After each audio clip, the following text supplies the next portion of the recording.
Hello and welcome to Pharma Television News Review here at Bio 2014 in San Diego. With me today is Melinda Richter, head of Janssen Labs. Melinda, hello. Hello.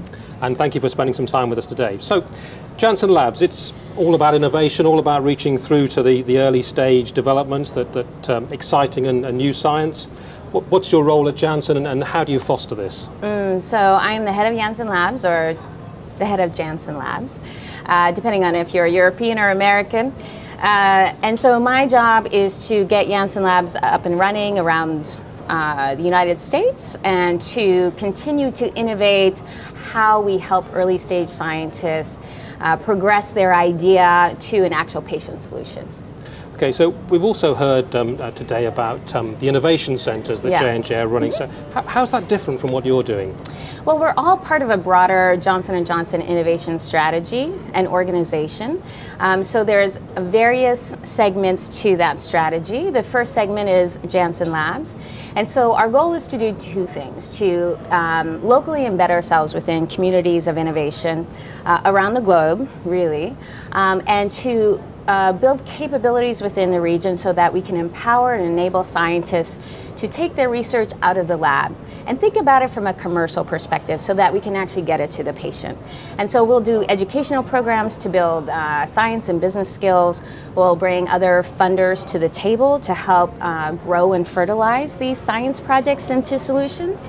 And so in that regard, our goal is to rise up the entire community so that it has more potential to be productive. And then we have the labs themselves, which are providing big company advantages to early stage companies. So what we try to do, as in the case of our home flagship site here in San Diego, is we have 40,000 square feet of space, of which half of that space is common research space that's filled with equipment, and common business space that provides that necessary infrastructure that every company needs. The other half of the space are individual office units and wet lab modules so that a company can come in and get started quickly and easily without a lot of money. And they can start with as little as a 5-foot bench that they can literally put on their credit card, like a gym membership, so they can get to a proof of concept, which will allow them to gain the credibility to get the funds that they need to grow and progress the science. And we have an operations team that takes care of all the day-to-day activities for them so that when they do get money, all that money can be focused specifically on the science and the scientists and not all of that other stuff. And then we have a business services team that can do everything from as basic as spin core research out of a academic institution into a company. We can provide business services for them and help progress and grow that company so that it has a larger partnership potential for us. And so within Janssen Labs, we have really promising early stage companies that then we introduce to our deal teams in the innovation centers. Right. So the innovation centers are deal teams, and they have science scouts that are very specialized within their disease areas, and they go out and look for the best early stage science that has promise to be an incredible patient solution. And then once we find that, we'll take a look at that project and we'll say, how do we custom fit a business solution around that science so that we can help progress it and take it to a point where we can do a larger partnership with this company. And so we can do everything from as traditional as corporate venture, equity investments, we can do partnerships, we can do licenses, we can do collaborations, but we can do some very non-traditional pharma kind of things. We can do grants, we can do very, very small proof of concept contracts. We can do convertible notes. We can actually help create companies around science. We can provide some of our internal capabilities to those companies. So we have immense assets internally, and what we're trying to do is turn our assets inside out for companies to be able to access. So together, Janssen Labs builds up the community. It builds up that pipeline of promising science, and we incubate it and we help shepherd along and grow it, and we introduce it to the Innovation Center so they can take a look at it from a how do we get it to the patient perspective, and we create deals around it, and then hopefully in the end we create some patient solutions that would not have existed before. You know, when you think about it, there's a lot of science that never reaches the patient, not because it's not great science, but because all of these blocks really impede the progress of something that could be an incredible game changer. And so what we're trying to do is ensure that the science stands on its own. And if it fails because the science wasn't good enough, not because of all of those other things. So for us, it's really important to liberate all of these scientists, to empower and enable them to make their dreams come true, right? Everybody that you meet has a story about why they're in this space. And it's because, you know, they've either had a family member who's been sick, or they have been sick, or they have some personal passion behind it. It's certainly why I got into the industry. And so you want to see them realize their dreams. And in realizing their dreams, someone else will hopefully be saved. And so in that regard, I will tell you, our Chief Science Officer, Paul Stoffels, he has the best quote that is our call to action. He says to us, listen, to save one life is significant. To save millions of lives is addictive. So come, get addicted with me. And so when we go out there, that's what we're trying to do. We're getting everybody addicted to progressing science to the patient. And that's not an easy thing. You know, you think about these entrepreneurs, the risks that they're taking to do this. I mean, they could take a cushy job and in a stable company and make your annual salary and their bonus, and their kids could go to private school if they need to. They could have life in a different way, but they choose to risk it all. And for those people that are choosing to risk it all so that when you or I are a patient one day that we can benefit, well, we need to give them every advantage that we can. Because one day we're going to be in that hospital bed, and we're going to wish somebody did it. And by then it's too late to get religion. We have to look at it today. We have to be proactive. We have to be inspired. So our goal is to inspire, whether it's within J&J or outside. Clearly you're very passionate, and you've been infected by the Stoffels virus, if you want to call it that, and that's great. So you describe an ideal scenario, but it's still a filter. You're capturing some great science widely, and then enabling it by providing infrastructure, and some instances maybe a bit of cash or whatever to progress it and inspire and grow. But there comes a filter, and some things will fall out, whether that's... So what are the reasons things fall out? Because not everything makes it. Is it commercial? Is it, you mentioned bad science, when bad science it should go. You can't progress everything. It's just not possible. So how do you decide what goes and what doesn't? Well, at such an early stage, it's usually the science, right? If the science falls out. Of course, companies fail for all sorts of reasons. Founders get into fights about equity. They run into a personal situation and they need to put a hold on things. So there's many reasons companies fail. And certainly we look for the science to progress. As a part of that, when we invest in science, we are choosing something that we have a pretty deep knowledge of in terms of a market and a scientific area. So one of the great things I think J&J has done, specifically within Janssen R&D, is that they've decided to become very focused. So we don't do everything. We do disease area strongholds. And in those disease area strongholds, our scientists get to know that disease really well. And so when they see something that's really interesting to them, that's because they've gone through all of the science in the past, and they know what fails, and they know what they're looking for. And so if they choose something, it's usually because we have a pretty good idea that if it works, we would take it all the way to market. So usually from is there a market? Is there reimbursement? Will payers be interested? Will providers use it? Most of those are pretty well thought out already. But those are the things that we have to work with the company on as they progress. So there's certainly the surrounding elements that become important as the science goes through its different milestones, but there usually is further along in the path. So what about the IP? Do these guys still own their IP? Do you take a part of it? Yeah, no, that's a really good point. So JLABS, for example, is a no strings attached model. We are an open innovation model. So for example, when we create this, what I call a financial marketplace for the companies, so when we do that, we're trying to increase the volume and velocity of deals. And it doesn't have to be us that are doing those deals with those companies. We want to give them wings to grow. And that may be other funding sources. could be traditional funding sources like angels or venture capital or granting agencies, but we actually also bring other pharmas to the table to meet with the companies. We'll actually bring in companies that have deals with other pharmas, and companies, while they're in our space, will do deals with other pharmas.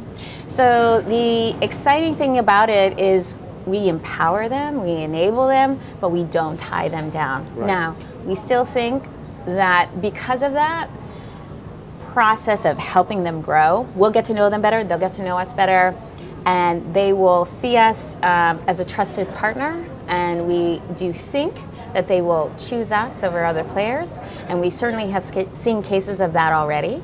Last year we did 5 deals with 5 companies. That was about 10% of our total population at the time. So we have 3 sites, one in San Diego, we have a partner site in San Francisco with QB3, it's called Janssen Labs at QB3, and a partner site in Boston, which is called Janssen Labs at Lab Central.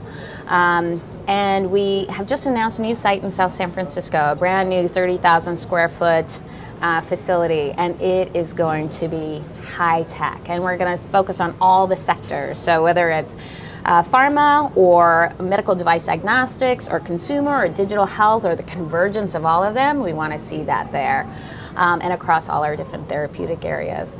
So we've had about 57 companies so far, another 50 companies with this new site, and our goal is to keep up that number of deals that we do with these companies. And certainly they're all exciting deals and they're all very different.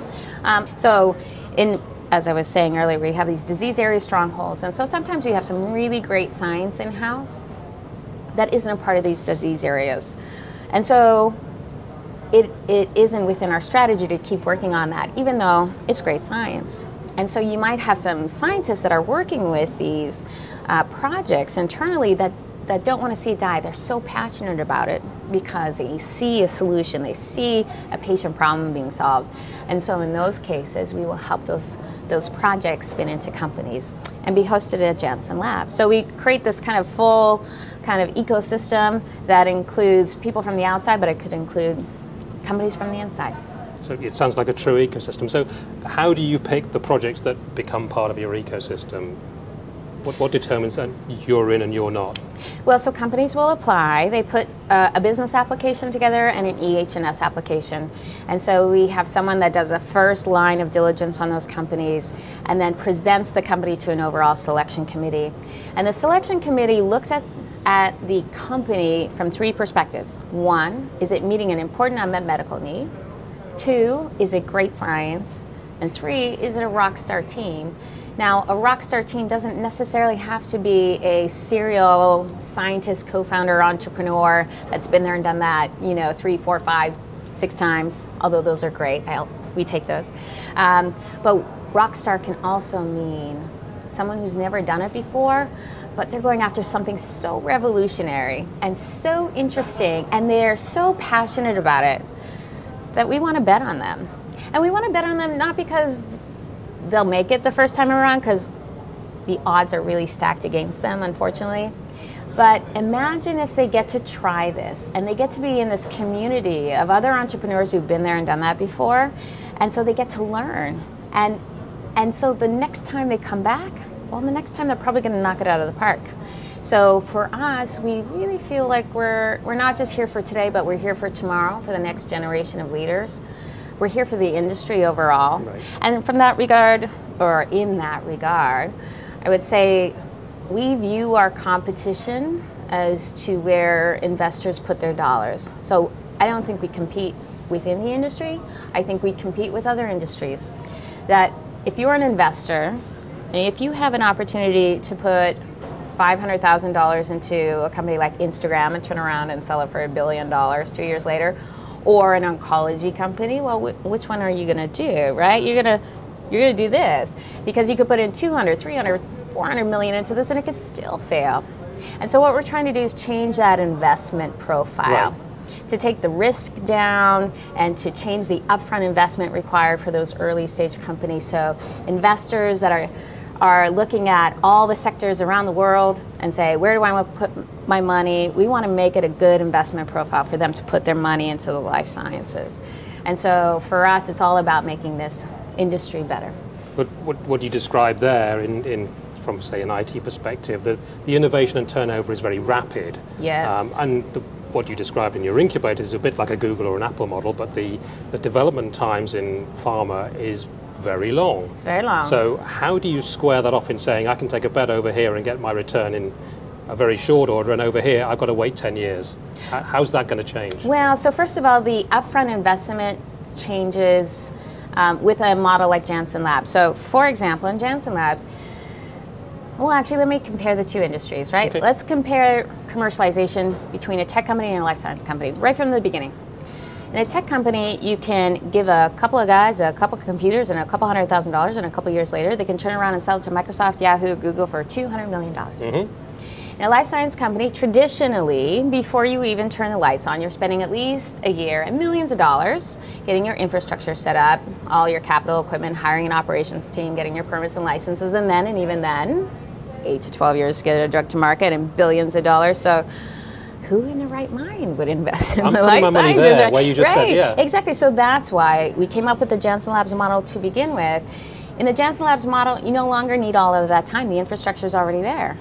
You don't need all that money. The infrastructure is already there. So literally, you could get started in 24 hours without a lot of money. You could get started with $500 a month. Totally changes the investment profile. So now an investor can put $1 million into 10 companies, and in all likelihood, one of those will go forward. But it's all like rapid processing. We can do it all at the same time instead of putting $10 million into one company. And then in all likelihood, that'll fail, and you have to do that, another 9 times. So we've changed the investment profile right from the beginning. And now we're starting to take that model forward through the rest of the development process, through the rest of the discovery and development process, so that we're looking at tweaking the whole value chain so it can continually get more productive, more effective, more cost efficient, a better return for investors. It sounds like a fantastic model, and you no doubt expect to be copied if it's successful. Are you going to be happy about that if there's a Pfizer version of this, a Sanofi version of it? Listen, I think actually many companies are doing their own sets of experiments that are all very different, and I think that's such a great story. And I think it's a great story because, one, we'll all get to learn from that, and I think we'll be able to continue to take different pieces of each story and kind of evolve our own stories. But 2, for me, that means the industry hasn't reached its sweet spot yet. That means everybody knows we can make this so much more productive. I mean, we need to take some lessons from the tech industry. In the tech industry, what they do is they do this constant iterative learning model. So they iterate, they learn, they change, they grow. They iterate, they learn, they change, they grow. And traditionally, in the life sciences model, we haven't done that because of IP and patient safety, but we apply that same big brush. We can't do that because it's so risky to every single decision that we make. And we have to stop doing that. We need to look at it from a very iterative process. How do we iterate along the way to make it more effective, more productive, so that everybody wins? And so that's the evolution of the model. I hope people copy it. I think the more of these are better. There's so much science out there that's still sitting on the sidelines. And, you know, as Dr. Paul Janssen would say, the patients are waiting. So it's important that we get these tools, these vehicles out to them so they can make their dreams come true. Melinda, it sounds fantastic. I will look forward to seeing how the model grows and succeeds, and hopefully you can come back and talk to us again and tell us where you are in maybe a year's time. I would love to. Thank you for inviting me. Thank you very much.